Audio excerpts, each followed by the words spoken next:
রবীন্দ্র সাহিত্যের চর্চার মাধ্যমে প্রগতিশীল চিন্তার বিকাশ ঘটাতে শুরু হয়েছে জাতীয় রবীন্দ্রসঙ্গীত সম্মিলন পরিষদের ৪৩তম বার্ষিক অধিবেশন। বিকেলে রাজধানীর ধানমন্ডি ছায়ানটে সম্মেলনটির আয়োজন করে জাতীয় রবীন্দ্রসঙ্গীত সম্মিলন পরিষদ। ৩ দিনব্যাপী এই আয়োজনে অংশ নিয়েছেন দেশের ৫ শতাধিক শিল্পী, সংস্কৃতি কর্মী ও সংগঠক।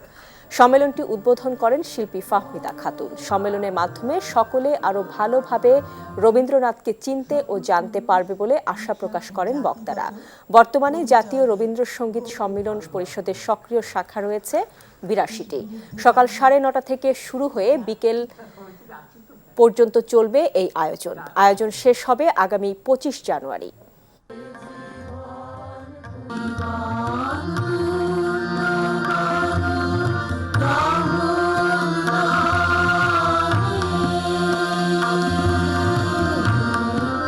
যমুনা ইলেকট্রনিক্সের সুপার এক্সচেঞ্জ অফারে ১-এর ভিতর ৩ পুরনো বদলে নতুন নিন। যমুনা ইলেকট্রনিক্স।